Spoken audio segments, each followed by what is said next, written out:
Good morning. You're watching DD News and I'm Preeti presenting this edition of Breakfast News this morning. In the next 1 hour, we'll get you through everything that's making it to the headlines. We'll get you national updates, international updates, updates from the world of business, sports, a web review as well. Enough to keep you engaged for the next 1 hour to make sure your tea or coffee right in the morning tastes even better. First, the headlines. Prime Minister to launch customized crash course program for COVID-19 frontline workers today. Program to be commenced at 111 training centers spread over 26 states. Aim is to skill and upskill over 1 lakh COVID warriors across the country.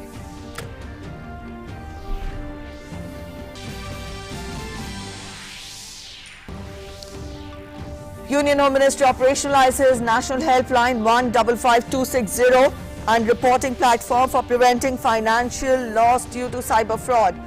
Sets up mechanism for persons cheated in cyber frauds to report such cases. Move to provide safe and secure digital payments ecosystem.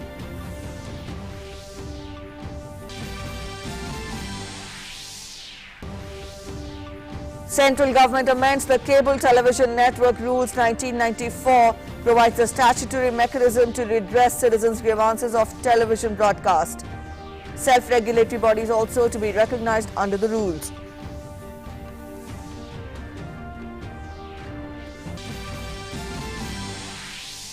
India's COVID vaccination drive remains steady. Cumulative vaccine coverage exceeds 26.89 crore, including over 32 lakh vaccine doses administered yesterday.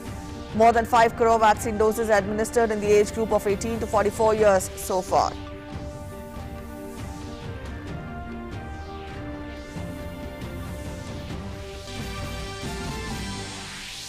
In Iran, voting for 13 presidential elections underway amidst tensions with the West over nuclear deal. Ayatollah Saeed Ibrahim Raisi, judiciary chief, is the front-runner to succeed Hassan Rouhani in the presidential race. India to face New Zealand in the inaugural ICC World Test Championship final in Southampton today. DD Sports 1/0 to air the match on DD Free Dish DTS from 3 p.m. Indian Standard Time. Also, DD Free Dish users can also listen to live radio cricket commentary through All India Radio across the country. World number 2, Japan's Naomi Osaka withdraws from this year's Wimbledon Championships for personal reasons, likely to be ready in time for Tokyo Olympics.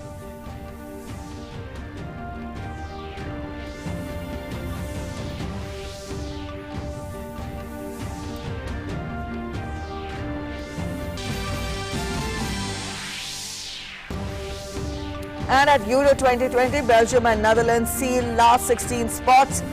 Belgium defeat Denmark while Netherlands trump Austria to march into the knockouts.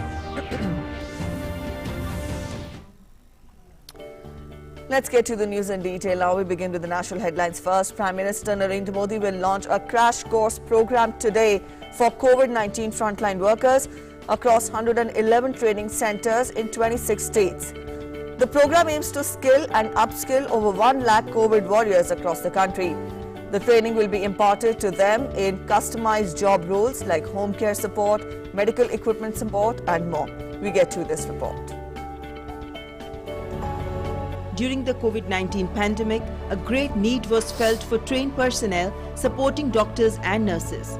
To help in prevention of pandemic, a significant increase was seen in the demand for such skilled frontline workers in hospitals across the country.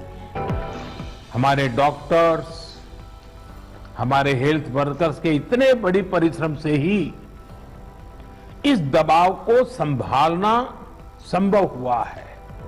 In view of this demand, Prime Minister Narendra Modi will launch customized crash course program for COVID-19 frontline workers on Friday, which will include 111 training centers spread over 26 states. The program aims to skill and upskill over 1 lakh COVID warriors across the country. Training will be imparted to COVID warriors in 6 customized job roles, namely home care support, basic care support, advanced care support, emergency care support, sample collection support and medical equipment support. The program has been designed as a special project under the Pradhan Mantri Kaushal Vikas Yojana 3.0 with a total financial outlay of rupees 276 crores. It will create skilled non-medical healthcare workers to fill the present and future needs of manpower in the health sector. हम सब ने मिलकर उच्च स्तरीय चिकित्सा क्षेत्र के लोगों के परामर्श से एक 6 प्रकार के कस्टमाइज क्रैश कोर्स तैयार किए, जो क्रैश कोर्स में 6 प्रकार के सहायकों को हम शॉर्ट टर्म ट्रेनिंग देंगे और उस ट्रेनिंग में हम सब उन्हें बाद में ऑन द जॉब ट्रेनिंग में भी उनको विभिन्न अस्पतालों में डिप्यूट करेंगे और उस दौरान उन्हें प्रोत्साहन के लिए स्टाइपेंड भी देंगे, उनके फूडिंग लॉजिंग की भी चिंता करेंगे। Keeping in view the current and future needs of the country, lakhs of people are already getting trained in different skills under the skill development campaign of the central government. Jobs are also being provided to skilled workers after training. In the present situation, people will not only be benefited after getting trained as frontline workers, but the need of supporting staff in the healthcare sector will also be met. Shailendra Mishra's report, DD India, New Delhi. All right, to get us more on that, our correspondent Arun Sharma is joining us. Arun, the Prime Minister has always emphasized on turning crisis into opportunity. So this time around, again, we see that here the government is providing an opportunity to the frontline workers in the times of crisis, in the times of pandemic, to further hone their skills and to upgrade their skills. We've given a detailed package of this to our viewers, telling them about the details of the program. You spell out more as to how far will it further help in strengthening the fight against the pandemic? Well, Preeti, good morning first of all. Now, indeed, it's a big, initiative as far as skilling, reskilling and upskilling is concerned of the youngsters of our country. Now, this is going to provide a big relief specifically in tier 2 towns, tier 3 towns, in villages, where there is scarcity of, a skilled manpower as far as the healthcare sector is concerned. We know this fact that in big cities like Delhi, Mumbai, Bengaluru, we have a skilled manpower. There is not as much as scarcity as it is compared to in villages or tier 2 or tier 3 towns. So this initiative, this crash course of 2.5 months to 3 months time, will ensure that the youngsters of this country, primarily into the healthcare sector, can upgrade their skills, can do skilling, reskilling and upskilling. That's number one. Number two aspect is that, as of now, the focus of the government is to ensure that the healthcare professionals, that can be upgraded and they can be imparted with the skills so that there is no scarcity of the manpower in tier 2, tier 3 towns. So that's also an idea. This will ensure availability of the skilled manpower into the healthcare sector. In last 6.5 years, we have seen that how government has ensured that the medical seats can be increased, the seats for MBBS seats can be increased, how can better infrastructure can be created. Initiatives like Ayushman Bharat Yojana is ensuring that the citizens of this country can get economic, treatment. The cashless insurance as well under the Ayushman Bharat scheme will ensure, economic treatment to the people of our country. So given all this into aspect, we know this fact that manpower is challenging time, and we have seen that during the COVID pandemic time, the frontline workers played an important role. So there are 6 broad categories as far as the skilling and reskilling and upskilling is concerned. Number one is home care, home care aspect. Second is advanced care. Then we have a basic care. Then we have, emergency care. Then we have sample collection care. So all these are the broad categories that have been designed, to give the skills to the youngsters of our country. So on one side, lakhs of youth, close to 1 lakh initially youth will get on-the-job training. They'll be getting stipend. They'll be part of the manpower of our country. And on the other side, India, whereby in tier 2 town, tier 3 town and villages, whereby there is scarcity of skilled manpower in the healthcare sector, that will be upgraded. So it's a twin goal that will be achieved by this initiative. Preeti? All right, Arun, thank you so much for joining us with that update and details. That was our correspondent Arun Sharma putting into perspective for us how important and crucial this skill upgradation program can be for the people, for the frontline workers specifically in these times of the pandemic. We'll keep you updated. The Prime Minister will be inaugurating this program and launching this crash course today at 11 a.m. Meanwhile, let's get to other news now. Reinforcing Modi government's commitment to provide safe and secure digital payments ecosystem, The Union Health Ministry has operationalized the national helpline, that is 155260, and reporting platform for preventing financial loss due to cyber fraud. The National Helpline and Reporting Platform provides a mechanism for persons cheated in cyber frauds to report such cases to prevent loss of their hard-earned money. The helpline was soft launched on April 1st, 2021. The helpline, that is 155260, and its reporting platform has been made operational by the Indian Cybercrime Coordination Center under the Ministry of Home Affairs with active support and cooperation from the RBI, all major banks, payment banks, wallets and online merchants. The system is currently being utilized along with 155260 by 7 states and union territories.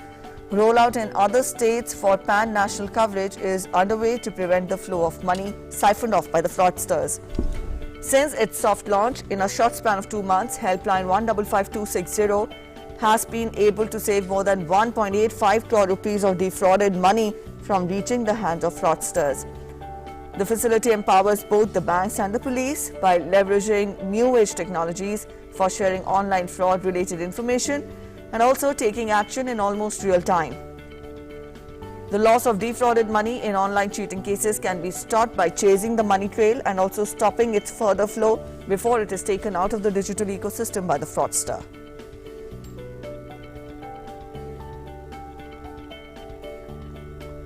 The central government has issued a notification amending the Cable Television Network Rules 1994, thereby providing a statutory mechanism for redressal of grievances and complaints of citizens relating to content broadcast by television channels in accordance with the provisions of the Cable Television Network Act 1995. A need was felt to lay down a statutory mechanism for strengthening the grievance redressal structure. Some broadcasters had also requested for giving legal recognition to their associations and bodies. The Supreme Court, in its order in the matter of Common Cause versus Union of India and others, had advised to frame appropriate rules to formalize the complaint redressal system. In the aforementioned background, the Cable Television Network rules have been amended to provide for this statutory mechanism, which would be transparent and would benefit the citizens.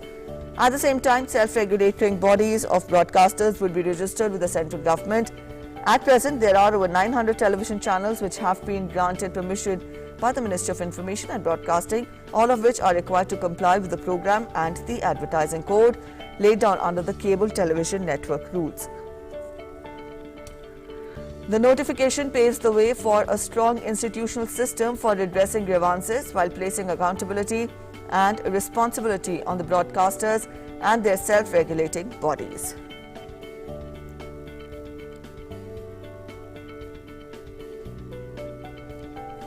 AIIMS has said that it is unlikely that any future third wave by the prevailing COVID-19 variant would disproportionately affect children 2 years or older.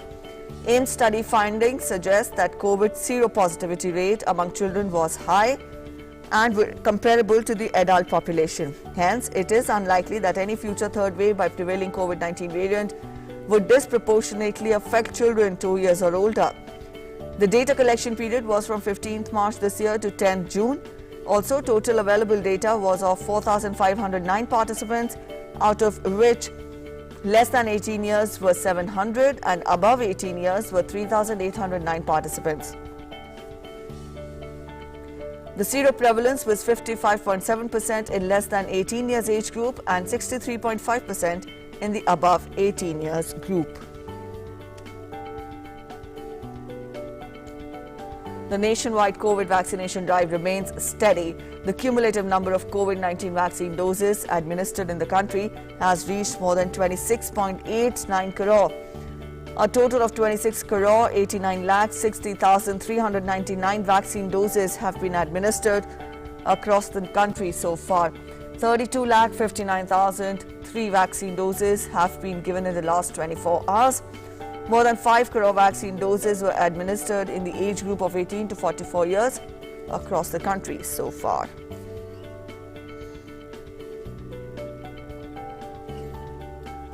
The CBSE has said that the result of class 10th and 12th board examinations, which were cancelled in the wake of ongoing COVID-19 crisis, will be declared by 20th and 31st of July, respectively. After the centre decided to cancel the board exams for 2021, the Apex Court had instructed the board to devise a strategy for evaluation criteria for Class 12 students. The CBSE informed the top court that Class 12 results will be decided based upon students' performance in Class 10th, Class 11th and Class 12th midterm exams or the pre-board exam results.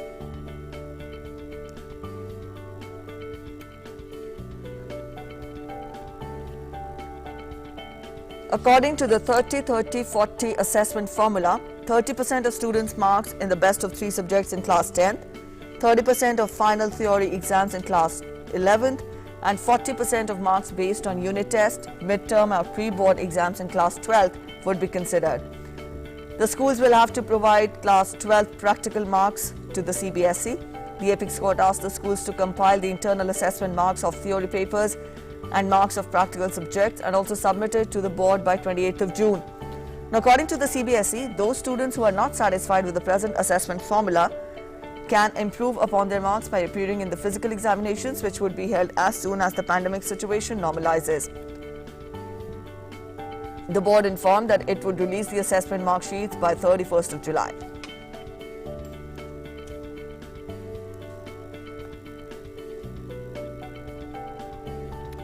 India continues to see a decline in the COVID-19 cases. The country has registered 7.98 active cases. This is the active caseload, and it has recorded less than 8 lakh cases after 73 days. Further, India has reported 62,480 new cases in the last 24 hours. About 2.85 crore total recoveries had been recorded across the country so far. 88,977 patients recovered during the last 24 hours. Daily recoveries continue to outnumber the daily new cases for the 36th consecutive day. The recovery rate has increased to 96.03 and the weekly positivity rate remains below 5%, currently standing at 3.8%.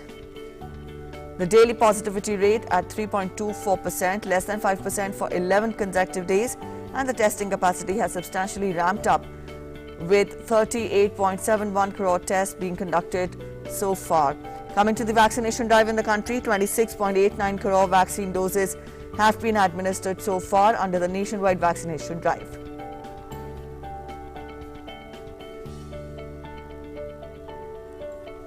A new National Maritime Heritage Museum will be built in Lothal in Gujarat. An MOU was signed between the Ministry of Culture and the Ministry of Ports, Shipping and Waterways for this. Minister for Shipping and Ports Mansukh Mandavia said that this complex in Lothal will be the first of its kind in the country, dedicated to India's rich and diverse maritime glory. National Maritime Heritage Complex, a world-class facility, will come up in the vicinity of the ASI site of Lothal, 80 kilometers from Ahmedabad.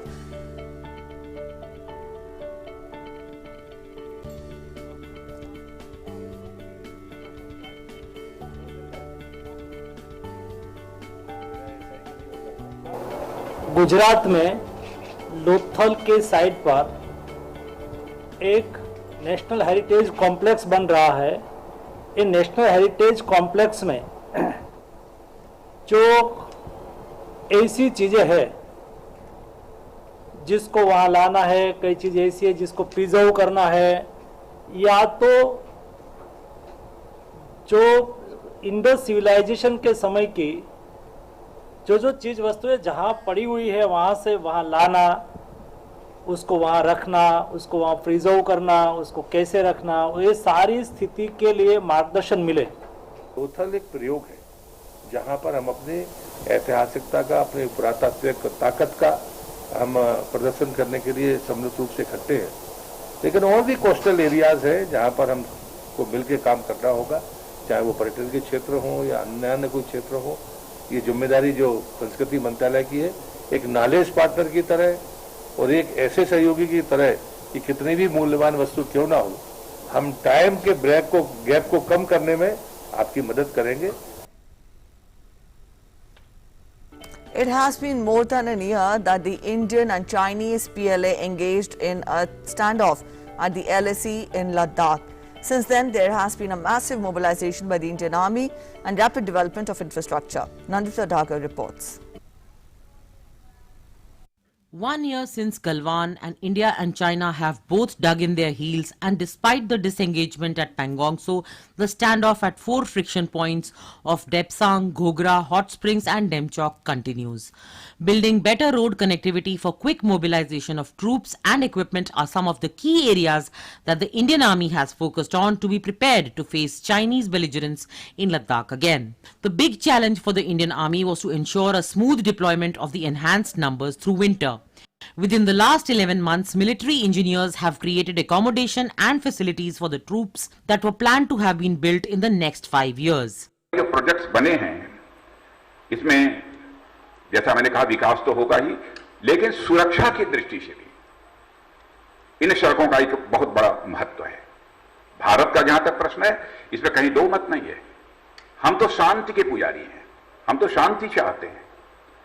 हमने कभी aggression Bharat की तरफ से कहीं भी नहीं होने दिया है, दुनिया के किसी देश के साथ, चाहे हमारे पड़ोसी हो, चाहे कोई भी हो, एग्रेशन हमने कभी नहीं दिखाया है। लेकिन भारत के अंदर वह कुवत है कि यदि कोई एग्रेशन दिखाएगा तो हम उसका मुंहतोड़ जवाब देना भी जानते हैं। यह भारत की हमारी यह ताकत भी।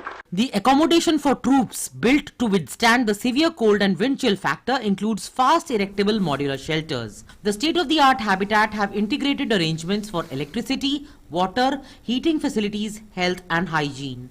The biggest achievement has been the infrastructure, as road connectivity to all the forward locations have been improved. The Zojila Pass, Umlingla, Marsmikla and Khardungla, they have been kept open for troop movements throughout the year. The roads, bridges and tunnels have helped to keep up the supplies at the forward locations throughout the year and provided us the capability to deploy more troops in no time. The Indian Army has also carried out rebalancing or reorientation towards the northern borders by strengthening its deployments in Ladakh as well as the entire LAC or line of actual control. In New Delhi, this is Nandita Dagar for DD News. And now let's get to international updates in our segment Across the Globe.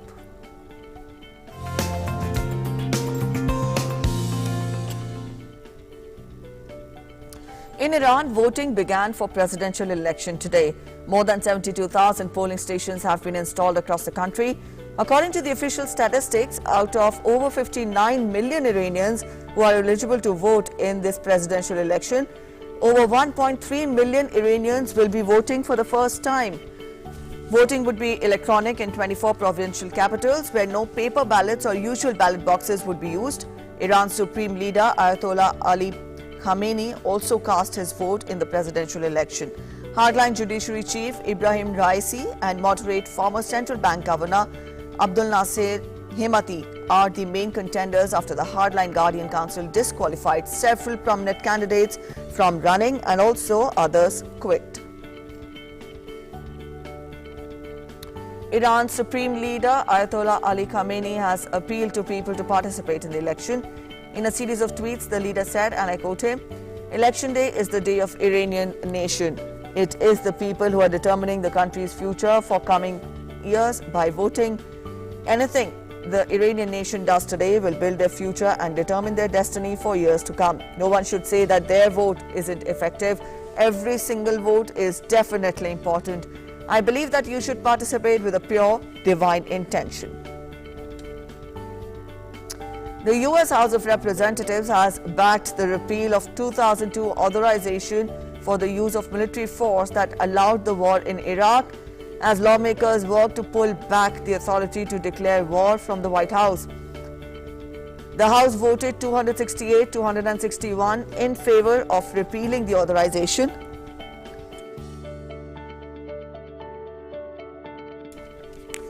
To be enacted, the measure must also be approved by the Senate, where its prospects are less certain, and signed into law by President Joe Biden, who has said that he supports the repeal. The U.S. Constitution gives the power to declare war to Congress. However, that authority has shifted to the President as lawmakers passed forever war AUMFs which do not expire, such as the 2002 Iraq measure and the one allowing the fight against Al-Qaeda and affiliates after the September 11, 2001 attacks on the U.S.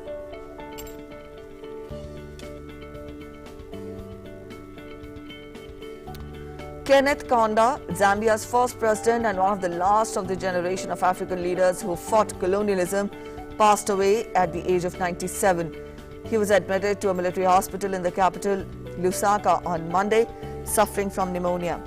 His aide said that he did not have COVID-19. In the 1950s, he was a key figure in what was then Northern Rhodesia's independence movement from Britain. He became president following the country's independence in the year 1964. Prime Minister Narendra Modi has condoled the demise of Dr. Kenneth David Kaunda. In a tweet, the Prime Minister said, and I quote him, "Saddened to hear the demise of Dr. Kenneth David Kaunda, a respected world leader and statesman. My deepest condolences to his family and people of Zambia."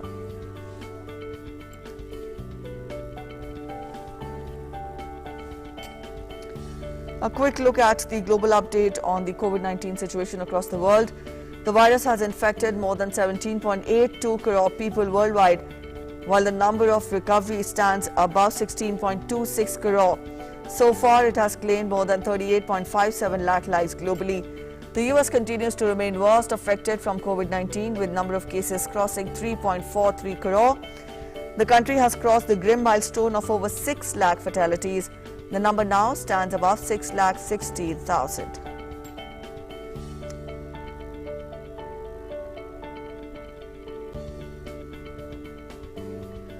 The health service in England will open up COVID-19 vaccinations to everyone aged over 18 today.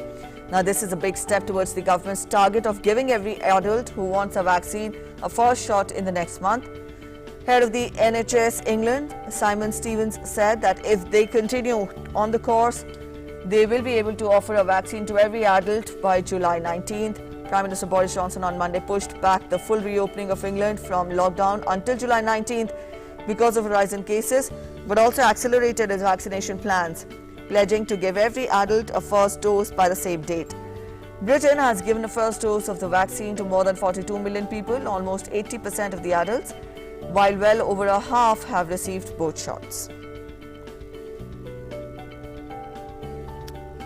COVID infections have halved in Havana since authorities started administering Cuba's experimental vaccines en masse in the capital a month ago. Cuba has declined to import vaccines but still hopes to be among the first in the region to have vaccinated its whole population by year end. Authorities have yet to release efficacy data for its most advanced vaccine candidates from the late phase trials, but have said that they hope to do so this month. Cuba has 5 experimental shots in various stages of clinical trials, with 2 in the late phase trials. Overall cases are reaching record high, with the lockdown compounding economic woes for Cuba.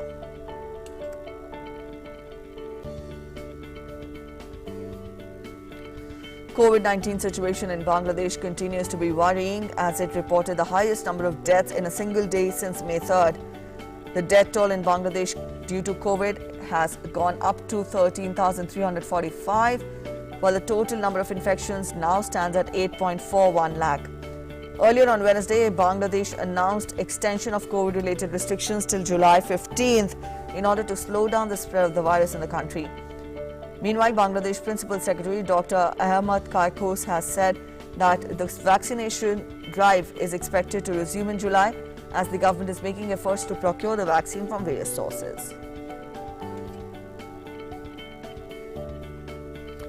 Meanwhile, Rohingya community leader in Bangladesh called for COVID vaccines to be arranged for people living in the world's largest refugee settlement. Rohingya camps in Cox's Bazar have been in lockdown since May 21st in response to the fear of COVID-19 spreading. There have been 1,452 confirmed COVID-19 cases among the Rohingya refugees and displaced Myanmar nationals in Cox's Bazar. 19 have died from the virus. Bangladesh has sought COVID-19 vaccines for Rohingya refugees from the United Nations and other donor agencies. Since starting its vaccination drive in February, Bangladesh has so far fully vaccinated only 2.6% of its 170 million people. Nearly 1 million Rohingyas are living in the camps in the border district of Cox's Bazar. The European Medicines Agency said on Thursday that though past experience suggests the mixing of different vaccines cannot be effective and even beneficial, however, EMA lacks sufficient evidence on COVID-19 shots to make a specific recommendation. Now, the regulator also said that it would not impose a 50% efficacy threshold for the vaccines, adding that full trial data was necessary for it to make a sound assessment on the benefits and risks of a shot. Mixing and matching vaccines has proven successful in the past in context of the use of other vaccines, as it ends up in a better immune response. Moscow's mayor said on Thursday that the COVID-19 situation was unexpectedly and rapidly deteriorating. He added that the city was probably facing new variants that were more aggressive and infectious. The Russian capital reported 7,704 new infections on Sunday. That is the most in a single day since December 24th. Authorities confirmed 14,723 cases nationwide, the largest one-day total since February 13th. The daily figures have remained high this week. The health authorities believe that the rising number of cases attributed to the Delta variant. No new restrictions are being announced in Russia, but officials continue to monitor the situation closely.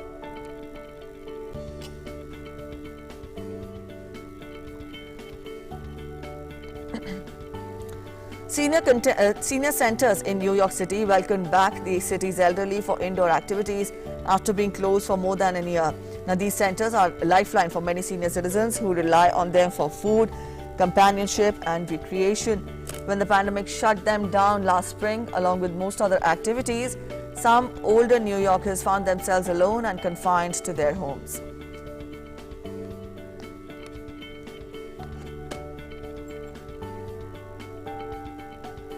And up next, we get to the Web News Review.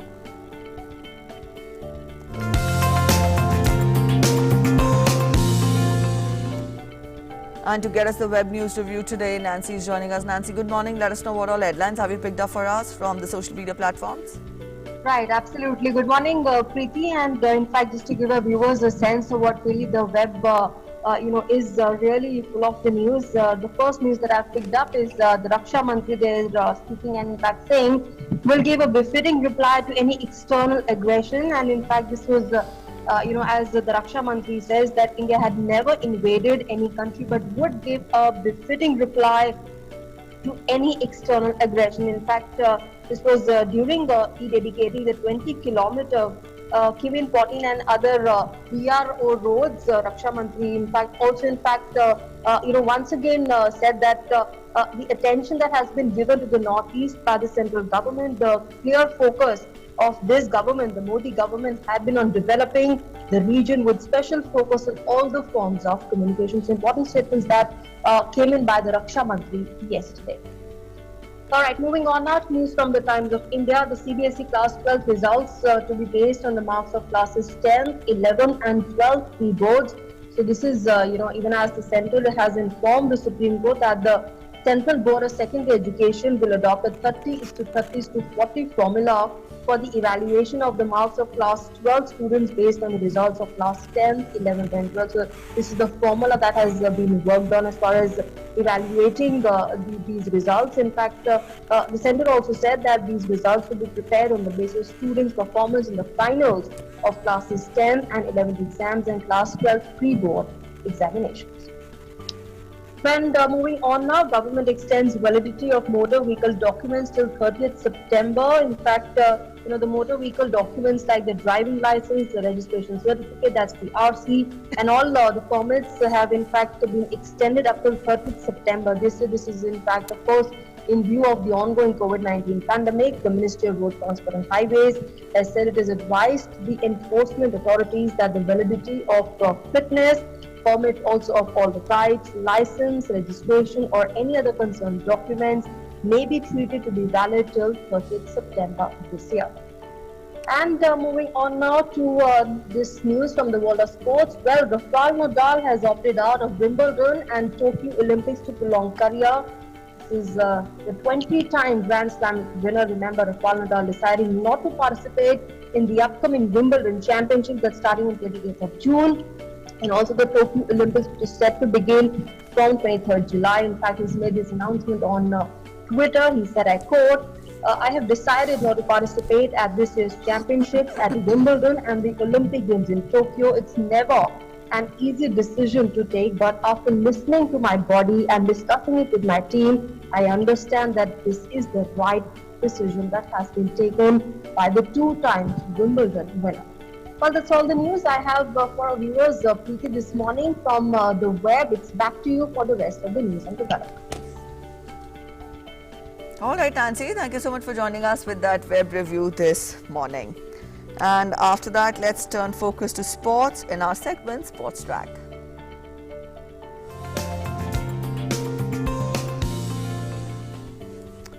India and New Zealand gear up to face each other in the final of the World Test Championship. The inaugural ICC World Test Championship final will be played in Southampton from June 18 to 22nd. In a head-to-head fight between the two sides, the Black Caps have won just 12 of the 59 tests between the two teams, while India have been victorious in 21. Here are 4 player battles to watch out for in this final between India and New Zealand. Kane Williamson versus Jasprit Bumrah. If India wants to win the inaugural World Test Championship final, Jasprit Bumrah needs to come great no matter what.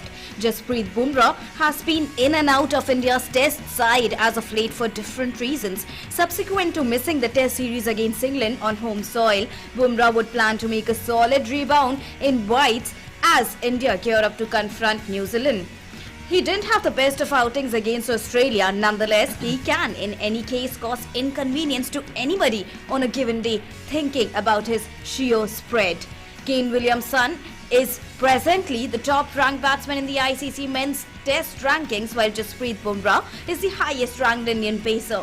Kane Williamson is the highest run scorer for New Zealand with 817 runs across 14 innings. Jasprit Bumrah's matchup against Kane Williamson and Ross Taylor will be vital to India's odds. Ashwin versus Tom Latham. Veteran off-spinner Ravichandran Ashwin is as of now the second-ranked bowler in ICC Test rankings. He caused serious trouble to the Australian batsman with his bowling abilities prior to doing likewise with the England batting lineup in the home Test series recently. He is likewise the third highest wicket taker in World Test Championship with 67 wickets. Ashwin has been India's lead spinner in the last 2 series against Australia and England in Jadeja's non-attendance, and has improved batting abilities have likewise reinforced his case. Meanwhile, New Zealand's vice-captain Tom Latham has been a joy to watch in the course of recent years. He's right now the 12th ranked player in the ICC Test rankings for the batsman. It will be fascinating to perceive how Latham will handle Ashwin in the forthcoming World Test Championship finale.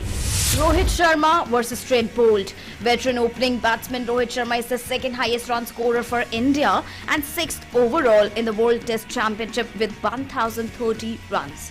He has slammed 4 centuries and 2 half-centuries. The 33-year-old has a double done to his name. Not only that, he's been India's main source of runs at the top of the order. Left-arm pacer Trent Bolt, on the other hand, is the third highest wicket taker for the Black Caps in the World Test Championship with 34 wickets in 9 games. He will once again have the baton in his hands to scalp important wickets at the top, including one of his Mumbai Indians skipper and teammate Rohit Sharma. Virat Kohli versus Tim Southee. Tim has been an arch nemesis of Virat Kohli, having dismissed him 10 times, which more than any other bowler in the circuit. He dismissed the Indian skipper twice during their 2-0 home win over the India team last year. Tim is the leading wicket taker for the Black Caps in the World Test Championships with 51 scalps, including 5 fifers. Kohli, meanwhile, has not scored a century in any format for more than 18 months. Though the condition won't be appropriate to bat long in Southampton, Kohli does hold a decent record at the Rose Bowl. So the question is, can Kohli get the better of Tim and company this time out? Sports Desk, DD India. All right, Ashok Martolia is joining us to get us more. Ashok, it's a big day today when we talk our World Test Championship final between India and New Zealand. We've given a detailed package to our viewers. Let us know, what does the day hold for the cricket fans? Well, Preeti, if you purely go by the cricketing logic, then New Zealand have a slight edge over India because they have quality fast bowler. and they have played 2 test matches in England, and they are world number 1 in test cricket. So, but if the way the rain is expected in Southampton, and if the game goes 4th on 5 day and maybe a reserve day, then the India have a chance to win against New Zealand, because we have 2 quality spinners, R. Ashwin and Ravindra Jadeja. Whereas if you compare to their spinner, then Ajaz Patel is the only spinner from New Zealand. So we have a slight advantage over New Zealand, seeing the condition in Southampton. If you look back India's performance in this whole series, then we have defeated Australia in their home turf, while we have also defeated West Indies in their home. So India's performance is much better than New Zealand in this whole World Series. All right, Ashok, also we tell our viewers that conditions are not right for batsmen to bat for long, in Southampton. But at the same time, we also tell our viewers that Kohli did hold a good record at Rose Bowl. So, what is it like for the batsmen to perform today? Well, Preeti, it depends upon if the rain occurs, then it will be difficult for batsmen to bat well, because when it rains, then the pitch that skids and ball does not properly come to the bats. So it will be definitely problematic for batsmen if the rain occurs. And if that rain doesn't happen, then we can expect some good runs in today's first day. But again, it depends upon how the players they take advantage of the condition, and it all depends upon their confidence and their temperament. If the players they take advantage of the situation and the condition, then definitely the team who will take advantage of the situation, they have an upper hand. All right, they'll have an upper hand for the team which takes advantage. Thank you so much, Ashok, for joining us.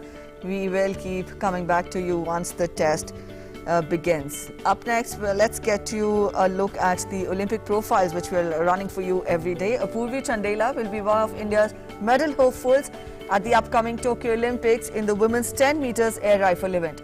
A former world number 1 in the discipline, Chandela will be representing India in her 2nd Olympics. She had made her Olympics debut at Rio 2016. However, it was a disappointing run for her as she finished 34 in the qualification round and did not make the cut for the finals. She will, however, look to bury the demons and come out strong in Tokyo. Take a look at this report.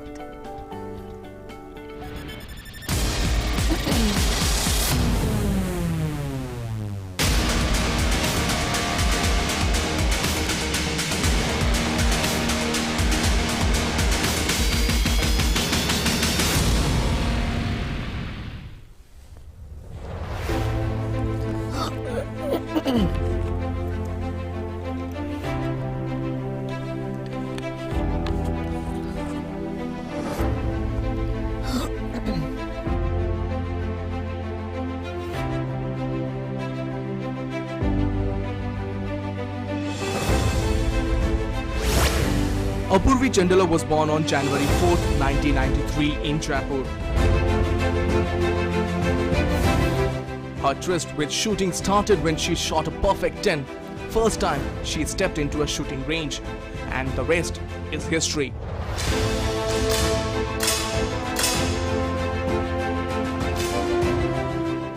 My inspiration to take up the sport has been Abhinav Bindra. I liked rifle more, so I took to rifle shooting. Competing at her 2nd Olympics, Apurvi Chandela will be India's best medal belt going into the Tokyo Games. She would like to bury the demons of the Rio Games and unfurl the tricolour at the quadrennial event. While training, Apurvi understood that to become a world-class shooter, apart from determination and a good rifle, fitness is also paramount.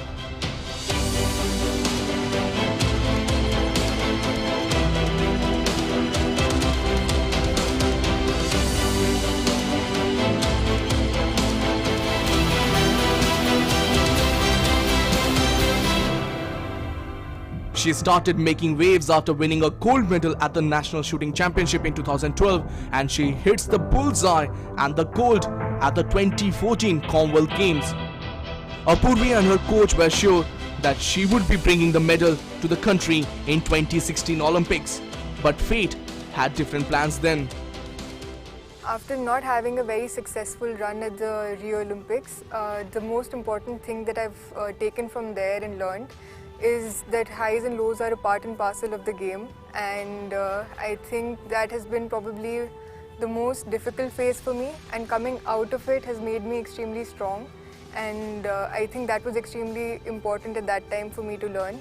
I was very young also when I went for the Rio Olympic Games, and I think I've come out stronger. I've become world #1 after that. I've won gold medals and had a final world record in my name. So there's a lot to take from it, that I can bounce back. I think what got me back would be the support of my family. They've been the biggest support system that I have. Once embracing defeat, Apurvi again showed up with her focused determination and bagged medals at the Commonwealth Games, Asian Games and the ISSF World Cup in 2018 and 19. I think the Sports Authority of India and the government are, I think, doing an amazing job, because we're well taken care of, all the athletes, and they've provided us with amazing infrastructure now, and even any of our needs, like having a personal coach, going out for training, anything, everything is being taken care of. Taking the 4th place with 207 points at the 2018 ISSF World Championship, Apurvi ensured her place in the Tokyo Olympics in the 10-meter air rifle category. For Tokyo 2021 Olympic Games, I've been preparing for the last 4 years. I won my Olympic quota back in 2018, so it's already been almost 3 years now that I've been holding it on, and trying to give my best at every match that I go for. And I'm working closely with my support team, my coach, my physiotherapist, nutritionist, mental trainer. So I'm working on a daily basis with them very closely, and trying to take care of all aspects. The Arjuna Award winner had a disappointing run in Rio Games. She will, however, look to bury the demons and came out with a strong performance in Tokyo. Taposh Bhattacharya's report, TD India.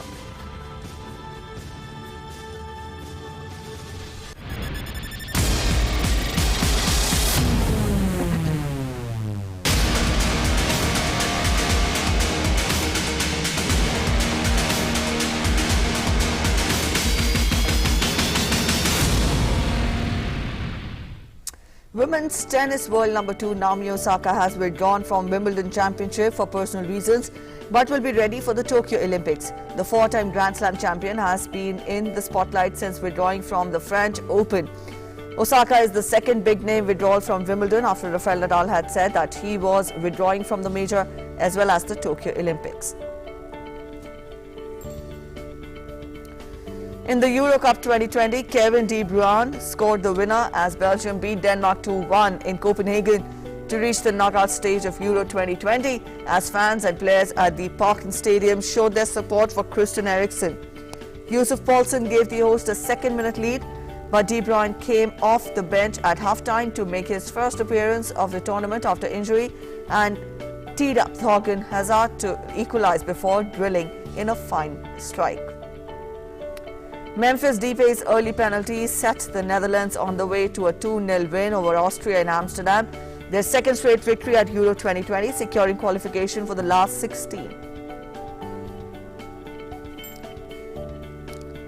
Time now for the health segment.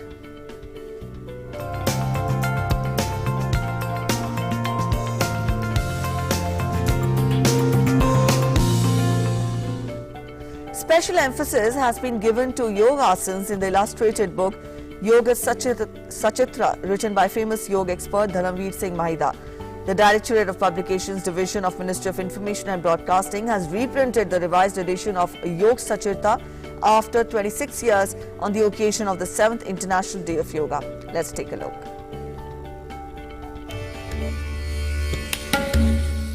This illustrated book by renowned yoga expert Dharamveer Singh Mahida in Hindi beautifully encapsulates the 8 limbs of yoga: Yama, Niyama, Asana, Pranayama, Pratyahara, Dharana, Dhyana and Samadhi, with a special focus on yogasanas. Yoga Sanchitra lists extensively illustrates multiple asanas along with their technique in detail.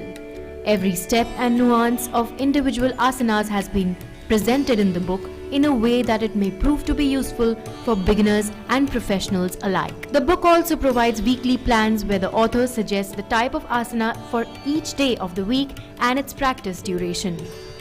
The highlight of the book is Dharmveer Singh Mahida's innovative methodology for the use of various items available at home as props so that an elderly person or a beginner or those with less flexible bodies can also benefit from the practice. Through the various asanas, the author guides the reader to utilize yoga as both a preventive and a curative tool towards overall well-being. 26 years after the book was first published, the Directorate of Publications Division of the Ministry of Information and Broadcasting has reprinted the revised edition of Yoga Sachitra on the occasion of the 7th International Day of Yoga.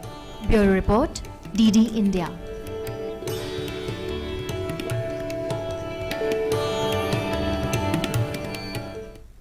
And let's get you yoga mantra for today.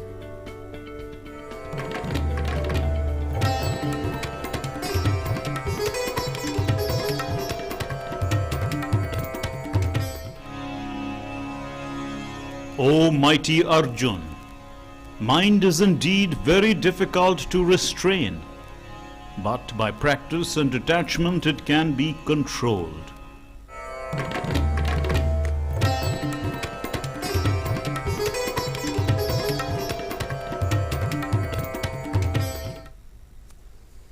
And up next, weather forecast.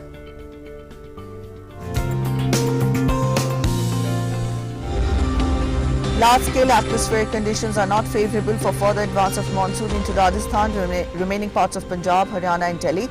There could be slow progress into some more parts of Gujarat, Madhya Pradesh and Uttar Pradesh during the next 2 days. A cyclonic circulation lies over Ganges, West Bengal and neighbourhood, and because of this, widespread rainfall with isolated heavy to very heavy falls likely over Bihar, Jharkhand, West Bengal and Sikkim and North Odisha.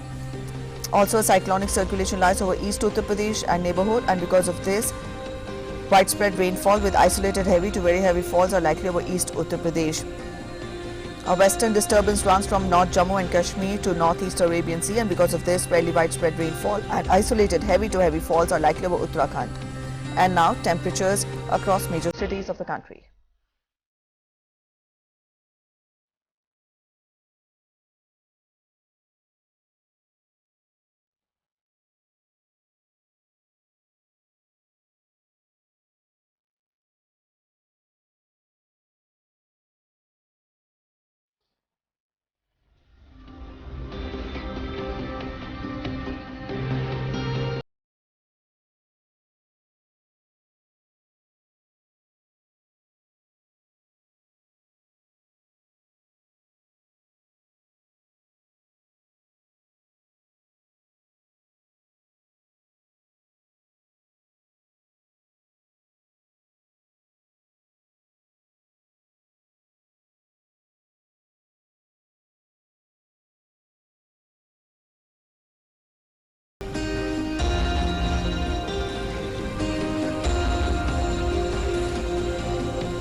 That's it in this edition of Breakfast News this morning. But before we go, we leave you with glimpses of a sea turtle conservation program at Dubai's famous Burj Al Arab Hotel that rescues and rehabilitates sick hawksbill turtles that wash up on the UAE shores during the winters. Take a look. Have a good day ahead. Bye-bye.